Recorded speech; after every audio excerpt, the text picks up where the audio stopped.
रांची में सीएम हेमंत सोरेन से मिली जेसीए की नवनिर्वाचित टीम, सीएम को दी जेसीए चुनाव से जुड़ी जानकारी। झारखंड के पूर्व सीएम चंपाई सोरेन ने राज्य सरकार पर साधा निशाना, राज्य सरकार को हर मुद्दे पर बताया विफल, कहा आदिवासियों के मुद्दों पर गूंगी बहरी है राज्य सरकार। देवघर में 21 मई को निकाली जाएगी कांग्रेस की संविधान बचाओ रैली, पूर्व कृषि मंत्री बादल पत्रलेख ने दी जानकारी। ऑपरेशन सिंदूर की सफलता पर मनाया जा रहा है जश्न, जमशेदपुर में सैनिकों के सम्मान में निकाली सिंदूर यात्रा, विधायक पूर्णिमा समेत सैकड़ों महिलाएं भी शामिल। और हजारीबाग के बड़का गांव में एसीबी की टीम ने की बड़ी कार्रवाई, राजस्व कर्मचारी को 3000 की घूस लेते किया गिरफ्तार।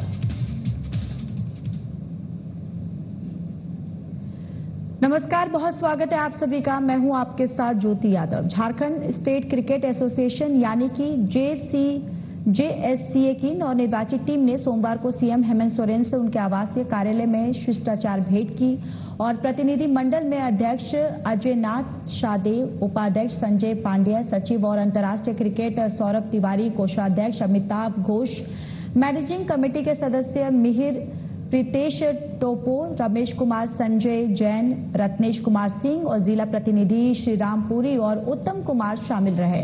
टीम ने सीएम को हाल ही में संपन्न जेएससीए चुनाव से जुड़ी विस्तृत जानकारी दी। इस अवसर पर सीएम ने सभी निर्वाचित सदस्यों को हार्दिक बधाई और शुभकामनाएं देते हुए विश्वास जताया कि नई कमेटी अपनी ऊर्जा और क्षमता के साथ राज्य में क्रिकेट को नई दिशा देगी। और वहीं सीएम ने कहा कि झारखंड में क्रिकेट प्रतिभाओं को कोई कमी नहीं है और जेएससीए की नई टीम के नेतृत्व में इन प्रतिभाओं को तराशने का काम और प्रभावी तरीके से होगा।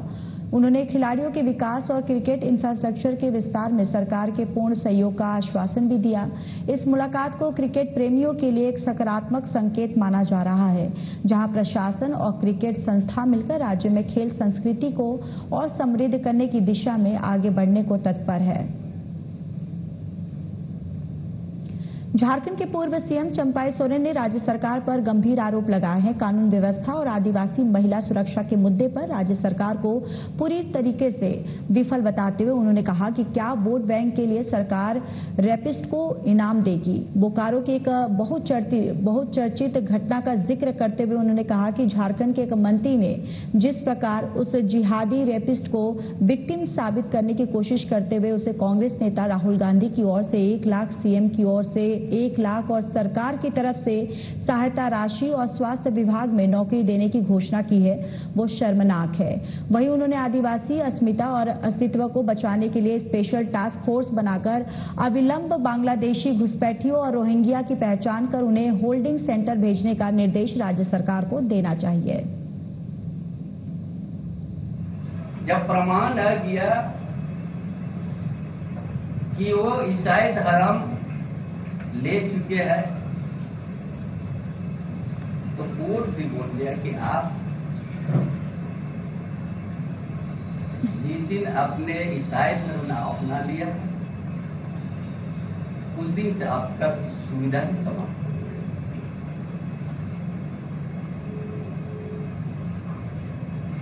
स्पष्ट है, कोई भी आपका यदि जीवन शैली देश के अंदर कोई भी धर्म आप अपना सकते हैं, कोई नहीं, रोकथाम नहीं,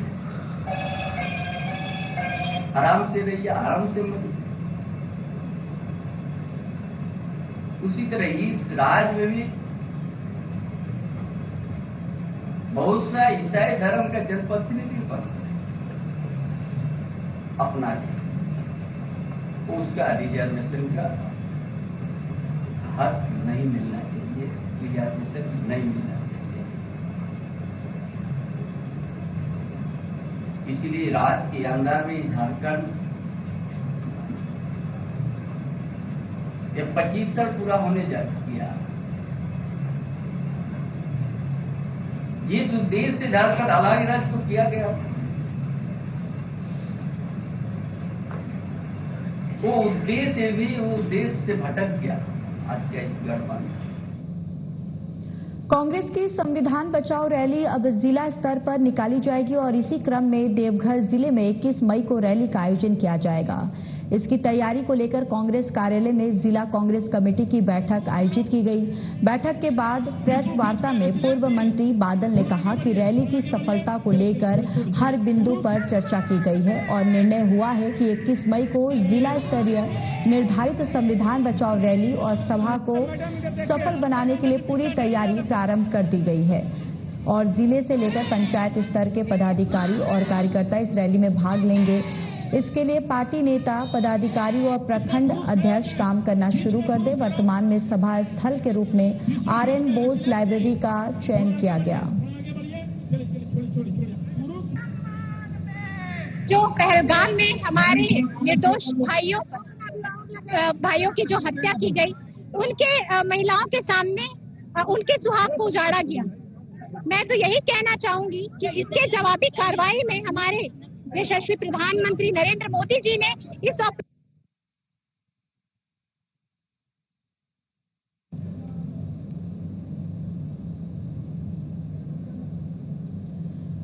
तो देवघर से ये खबर आप तक पहुंचा रहे हैं, जहां पर आपको बताते चले कि 21 मई को कांग्रेस जो है संविधान रैली निकालेगी।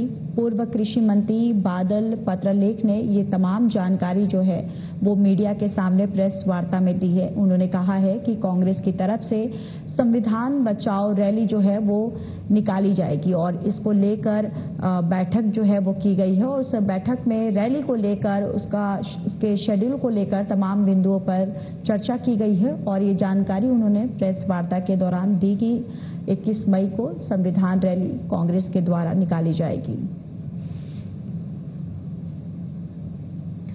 पहलगाम में हुए आतंकी हमले के बाद भारतीय फौज की ओर से चलाए गए ऑपरेशन सिंदूर की सफलता के बाद देश भर में बीजेपी नेता और मंत्री तिरंगा यात्रा निकालकर भारतीय फौज के अदम्य साहस की कहानी सुना रहे हैं। इसी के तहत जमशेदपुर पूर्वी के विधायक पूर्णिमा दास साहू के नेतृत्व में सिंदूर यात्रा निकाली गई। एग्रीको मैदान से निकाली ये सिंदूर यात्रा गोलमुरी पुलिस लाइन स्थित शहीद स्थल तक पहुंची और सैकड़ों महिलाएं हाथों में सिंदूर लिए शहीद वेदी तक पहुंची और वहां कलश में सिंदूर भरकर आर्मी कैंप के लिए प्रस्थान किया। और इस दौरान विधायक पूर्णिमा दास साहू ने कहा कि आतंकवादियों ने जिस तरह पहलगाम में घूमने आए पर्यटकों पर गोलियां बरसाई, बहनों का सुहाग जो है वो उजाड़ा गया। इस घटना से पूरे देश को झकझोर दिया। देश के प्रधानमंत्री नरेंद्र मोदी ने बड़ी कार्रवाई पाकिस्तान में पड़ रहे आतंकवादियों पर की है, जिसका नाम ऑपरेशन सिंदूर रखा गया था।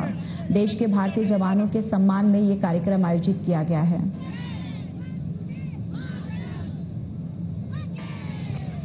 जो पहलगाम में हमारे निर्दोष भाइयों की जो हत्या की गई, उनके महिलाओं के सामने उनके सुहाग को उजाड़ा गया। मैं तो यही कहना चाहूंगी कि इसके जवाबी कार्रवाई में हमारे यशस्वी प्रधानमंत्री नरेंद्र मोदी जी ने इस ऑपरेशन का नाम ऑपरेशन सिंदूर रखा। हमारे भारतीय सेना ने मुंह तोड़ जवाब जो है आतंकियों को दिया है और ये जवाब ही नहीं, ये चेतावनी भी थी, ये संदेश भी था। अगर आप हमारे भारतीय संस्कृति पर प्रहार करेंगे तो आप बच नहीं सकते। यहाँ की महिलाओं के सिंदूर को आप उजाड़ नहीं सकते। और जिस सिंदूर को उजाड़ कर जिन्होंने कहा कि धर्म के नाम पर उजाड़ा गया उनका सिंदूर, आज हम धर्म के नाम पर ये सिंदूर यात्रा निकाल रहे हैं। ये सिंदूर हमारे अखंड सौभाग्य का प्रतीक है। जिस तरह हमारे वीर सेना के जवान सरहद पर अपने लड़ाई लड़ रहे हैं, घर में उनकी पत्नियां, उनकी जो माताएं बहनें हैं, उनका इंतजार कर रही है, वो अलग ही प्रकार का एक जंग लड़ रही है। ऑपरेशन सिंदूर की गौरवमयी सफलता के उपलक्ष्य में चंदन कियारी बीजेपी कार्यालय से लेकर सुभाष चौक और पुरुलिया रोड तक भव्य तिरंगा यात्रा निकाली गई। इस यात्रा का नेतृत्व पूर्व मंत्री और नेता प्रतिपक्ष अमर कुमार बावरी ने की, जिसमें सैकड़ों बीजेपी कार्यकर्ताओं ने हाथ में तिरंगा लेकर भारत माता की जय के नारे लगाए। मौके पर अमर कुमार बावरी ने कहा कि नया भारत है जो आतंकवाद के खिलाफ निर्णायक काम करने में सक्षम है। साथ ही उन्होंने देश के प्रधानमंत्री नरेंद्र मोदी और सैनिकों की सराहना की। उचित है, आतंकवादियों ने जिस तरह से पहलगाम के अंदर हमारे 27 नागरिकों का, 79 नागरिकों की हत्या किया था, उसके बाद पूरे देश में यह मांग थी कि मोदी जी कोई कार्रवाई करे। मोदी जी ने भारतीय सेना को फ्री हैंड दिया और सेना ने ऑपरेशन सिंदूर करके पाकिस्तान के 100 किलोमीटर अंदर घुस करके 9 आतंकी ठिकानों को उड़ा करके नेस्तनाबूद कर दिया, उसको जमीन में मिला दिया, जमींदोज कर दिया। एक गीदड़ कायर पाकिस्तान ने जब प्रतिक्रिया दिखाई और जब अपने चीन से आयातित खिलौने ड्रोन को भारत के अंदर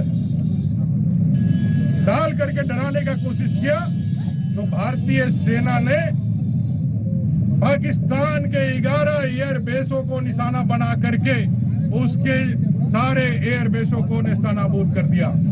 4 दिन के अंदर ही यह गद्दार पाकिस्तान अपने घुटनों के बल आ गया और आ करके उसने सीज फायर, बचा लो अमेरिका बाबा बचा लो, ऐसा पाकिस्तान के प्रधानमंत्री ने रोड। डुमरी विधायक जयराम महतो के निर्देश पर निकाली खतियान पदयात्रा सोमवार सुबह गिरिडीह पहुंची। पदयात्रा में चल रहे अमित मंडल के साथ जेकेएलएम के कई नेता और कार्यकर्ता शामिल हुए। इस दौरान पार्टी के कार्यकर्ता नेता नागेंद्र चंद्रवंशी समेत कई कार्यकर्ता मौजूद थे।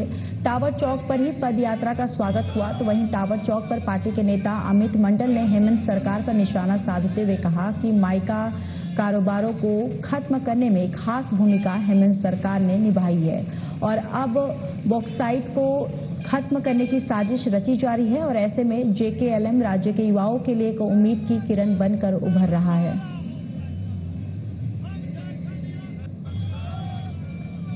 उन हुक्मरानों के खिलाफ जिन्होंने सत्ता पर बैठे अपने कब्जा जमाए, जिन्होंने हमारे जल जंगल जमीन को, जिन्होंने हमारे माए माटी मानुष को लूटने का काम किया, जिन्होंने हमारे अब्रक, कोयला, यूरेनियम, बॉक्साइट, तमाम जितने खनिज पदार्थों को लूटने का काम किया, झारखंडी मान सम्मान को बेचने का काम किया, करने का काम किया, तमाम पार्टियों ने राज किया। इन्हीं चंद पार्टियों के चलते आज जेल कैंप का उपज हुआ है। आज लोगों को टाइगर जयराम महतो के ऊपर ही भरोसा है। आखिर क्यों? इसको का समझना पड़ेगा, क्योंकि झारखंड बने हुआ आज 25 वर्ष हो गया, 28 साल संघर्ष, लाखों शहीदों के बाद न जाने कितने बेटे शहीद हो गए, न जाने कितने पत्नी के पति चल गए, न जाने कितने बच्चे अनाथ हो गए, न जाने कितने बच्चे अनाथ हो गए, तब जाके इस राज्य में, तब जाके इस मिट्टी में। लेकिन आज कहाँ है झारखंड? किस स्थिति में, किस परिस्थिति में है? आज हमारी पहचान क्या है? झारखंड की एक ही पहचान मात्र 1932 का खतियान। हम लोगों की मांग है खतियान अशांति निरंतर विस्थापन लागू हो, साथ ही साथ शिक्षा में समानता। आप समानता की बात बोलते हैं, किस चीज की समानता है भाई? एक विधायक एमपी का बेटा, एमएलए का बेटा, जिस दिन एमएलए एमपी का बेटा, जिस दिन एक खेत किसान में मजदूर काम करने वाला एक साथ पड़े, सभी शिक्षा में समानता की बात। पद यात्रा है जो झारखंड उप राजधानी से दुमका को होते हुए रांची जा रही है। ये जयराम महतो के निर्देश में यहाँ अमित मंडल जी है जो पैदल यात्रा कर रहे हैं, इनके साथ सारा टीम है और पैदल यात्रा कर रांची जाएंगे और रांची में हमारा 5 तारीख को वहाँ 1 दिवसीय धरना है और मेरा सभी लोगों से अनुरोध है उस धरना में आए और जो हमारा खतियानी मांग है, जो हमारा 1932 का मांग है, उसमें हमारा सपोर्ट करें और उसको पूरा करने में। हजारीबाग के बड़का गांव प्रखंड क्षेत्र के राजस्व कर्मचारी प्रहलाद मांझी को हजारीबाग एसीबी की टीम ने 3000 रुपये घूस लेते हुए गिरफ्तार किया है। आपको बताते चले कि भ्रष्टाचार निरोधक ब्यूरो की टीम को मुक्त भोगी के आवेदन देकर सूचना दी थी कि उनके जमीन को म्यूटेशन करने के नाम पर राजस्व कर्मचारी प्रहलाद मांझी रुपयों की मांग कर रहे हैं, जिसकी दूसरी किस्त 3000 रुपये देनी थी, जिसके बाद ही वो म्यूटेशन का कार्य करते हैं, जिसको लेकर भ्रष्टाचार निरोधक ब्यूरो ने एक टीम का गठन किया और रंगे हाथ राजस्व कर्मचारी प्रहलाद मांझी को घूस लेते हुए गिरफ्तार कर लिया। राजस्व कर्मचारी प्रहलाद मांझी से एसीबी कार्यालय में पूछताछ की जा रही है, उसके बाद आगे की प्रक्रिया की जाएगी। इस पूरे मामले पर एसीबी की टीम कुछ भी बोलने से बच रही है।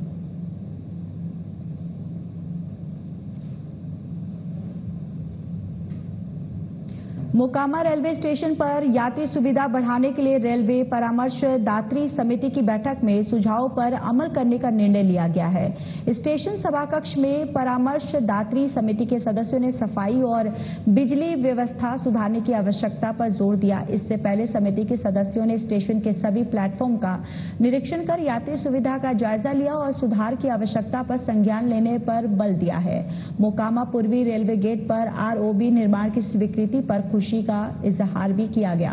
स्टेशन प्रबंधन ने बताया कि सुविधा बढ़ाने के निर्णय पर तत्काल कारगर कदम उठाने का आश्वासन दिया गया है।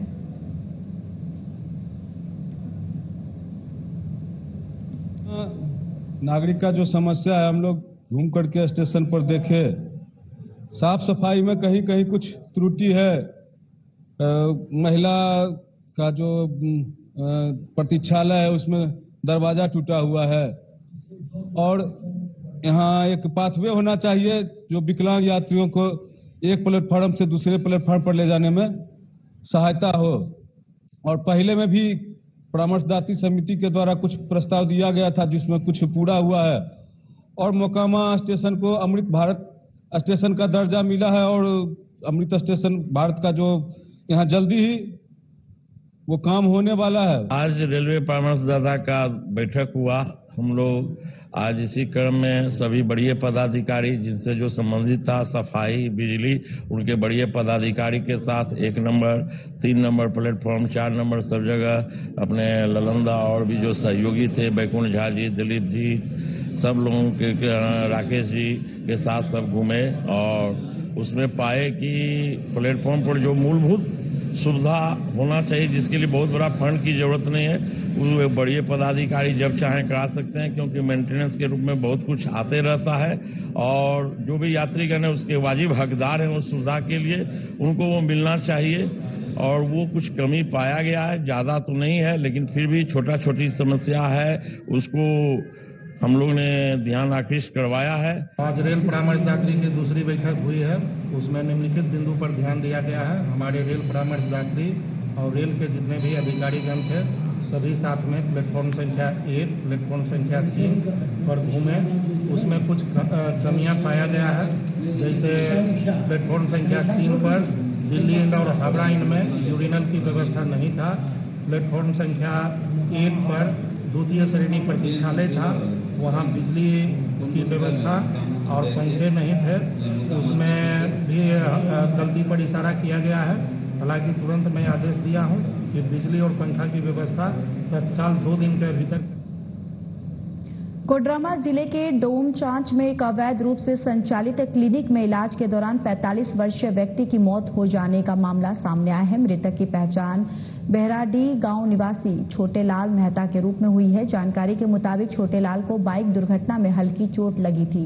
परिजनों की सलाह पर वो अपने बेटे और भतीजे के साथ ढाब रोड स्थित होम्यो हॉल इलाज कराने पहुंचे। क्लिनिक में डॉक्टर केडी प्रसाद ने छोटेलाल को इंजेक्शन लगाया, जिसके बाद छोटेलाल की मौत हो गई। जिसके बाद मृतक के परिजनों ने क्लिनिक का घेराव किया। सूचना मिलते ही डोमचांच थाना प्रभारी ओम प्रकाश कुमार पुलिस बल के साथ मौके पर पहुंचे। पुलिस ने चिकित्सक को हिरासत में लेकर थाने ले गई और इधर civil surgeon doctor Anil Kumar ने बताया कि उन्होंने डोमचांच रेफरल अस्पताल के प्रभारी डॉक्टर आशीष को उक्त क्लिनिक की जांच के लिए भेज दिया गया है और साथ ही उन्होंने ये भी कहा कि क्षेत्र में जितने अवैध तरीके से क्लिनिक संचालित हो रहे हैं उन पर भी जांच कर जल्द कार्रवाई होगी।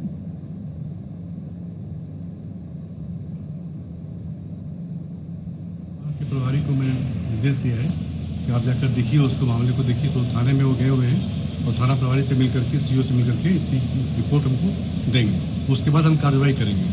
सुनने में आ रहा है कि पहले भी ऐसा घटना कर चुका था, हो सकता है, चूंकि इसका मेरे संज्ञान में नहीं, लेकिन हो सकता हो, हम ऐसे करेंगे।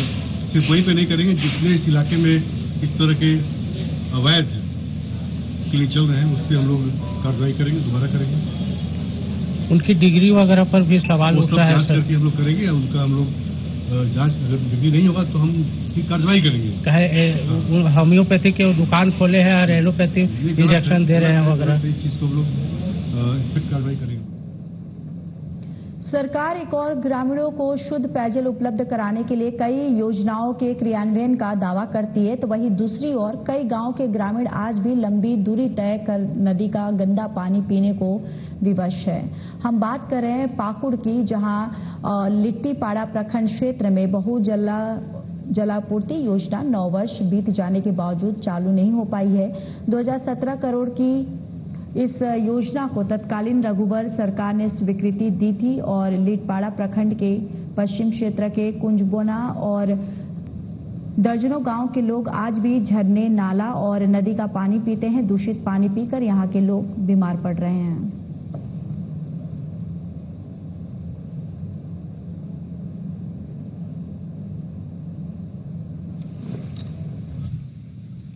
मैंने हम लोग क्यों पी रहे हैं, लेकिन नीचे उतरने में बहुत दूर पड़ता है, मैंने क्या करेंगे जान बचाने के लिए यहाँ का झरना का पानी खदा मिसल करके वर्षा पानी करके हमें जमा जाता है बोला पीता है, इसलिए हमको भ्रम भी पकड़ता है, टाइफाइड भी पकड़ता है, कोई कर्म भी पकड़ता है।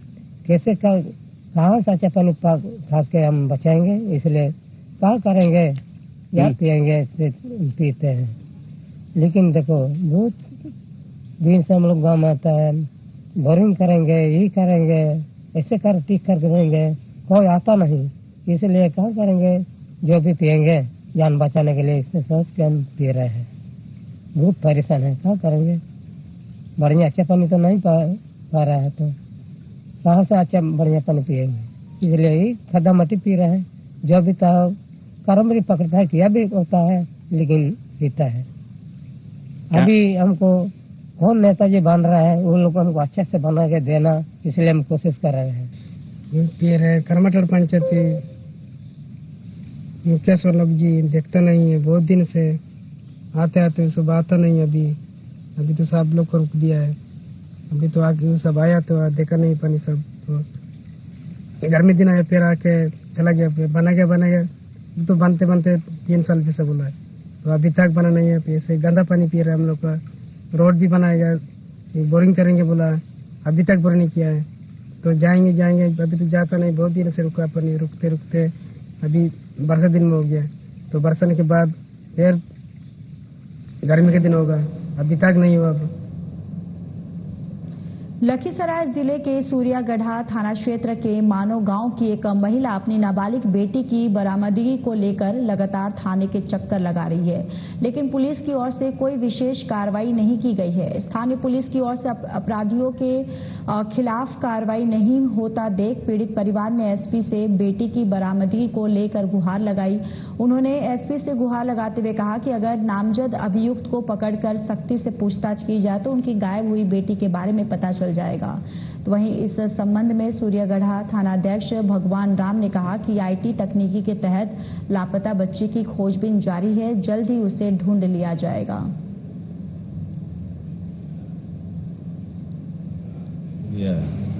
और मोबाइल के द्वारा पता है सत्यम कुमार अंकित कुमार का डिटेल मोबाइल में पड़ा हुआ है, और सखी सहेली भी बताया कि छोटा मोबाइल एक बच्ची के पास था, और वो बच्ची को मोबाइल हम लोग को जानकारी कुछ नहीं है। और जाने के बाद जो है घर जाने के बाद यही बोला तुम्हारा बच्ची खराब था और इसलिए तुम्हारा बच्ची चला गया, हम तुम्हारे बच्ची को बना दिए।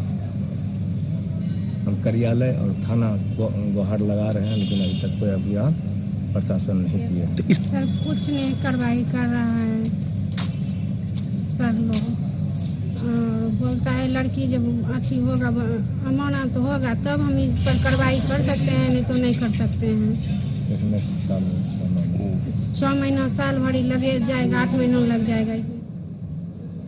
मुंगेर जिले में ग्रामीण बैंक शाखा दशरथपुर की तरफ से प्रधानमंत्री जीवन ज्योति बीमा योजना अंतर्गत पंचरुखी निवासी खाता धारक मंटू ठाकुर की मौत के बाद आश्रित उसकी पत्नी सरिता देवी को कैशियर बलवंत कुमार की ओर से 2 लाख रुपए की सहायता राशि दी गई। मौके पर शाखा प्रबंधक विकास कुमार, सहायक प्रबंधन चंदन कुमार गुप्ता, बीसीए संतोष कुमार सिंह आदि उपस्थित थे।